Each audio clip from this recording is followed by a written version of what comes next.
वेदांत सूत्र 2:1-34 में कहा गया है कि वैषम्य न घृण्येन सापेक्षत्वात्, अर्थात भगवान किसी भी जीव के प्रति पक्षपात नहीं करते। जीवात्मा अपने कर्मों के लिए स्वयं उत्तरदायी है। भगवान उसे प्रकृति अर्थात बहिरंगा शक्ति के माध्यम से केवल सुविधा प्रदान करते हैं। जो व्यक्ति जिस कर्म नियम की सारी बारीकियों से भली भांति अवगत होता है वह अपने कर्मों के फल से प्रभावित नहीं होता। कहने का तात्पर्य यह है कि भगवान किसी भी जीव के साथ पक्षपात नहीं करते। अगर आप भगवान का पूजा करते हैं तो भी आपके साथ पक्षपात नहीं करेंगे, जो नहीं करता पूजा उसके साथ भी पक्षपात नहीं करते। भगवान के लिए सब प्रिय है। भगवान के जो बहिरंगा शक्ति है, जो प्रकृति है, जो त्रिगुण शक्ति है, तमोगुण, रजोगुण, सत्वगुण, 3 गुणों के आधार पर हर प्राणी कार्य करता है और कार्य करने पर विवश है।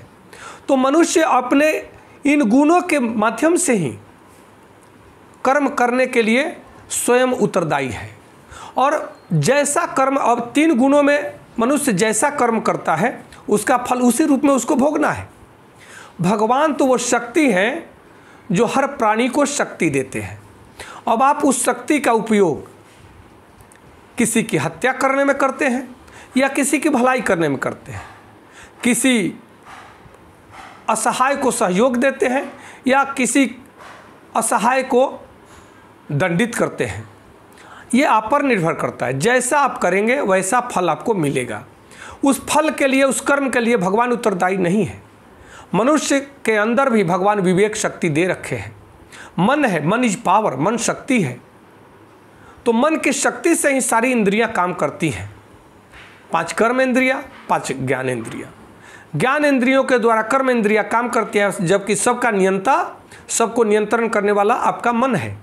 सभी इंद्रियों का स्वामी आपका मन है। और मन का भी स्वामी बुद्धि है, चित्त है, अहंकार है, परमात्मा, आत्मा है। तो आप समझें कि आत्मा तो शक्ति है, इसको जहाँ इस्तेमाल करना है आप करें। ये आपके विवेक पर निर्भर करता है और उसका दंड या उसका पुरस्कार, आशीर्वाद आपको मिलना ही है, क्योंकि कर्म कभी निष्फल नहीं होता। नमस्कार, धन्यवाद, जय श्री कृष्ण।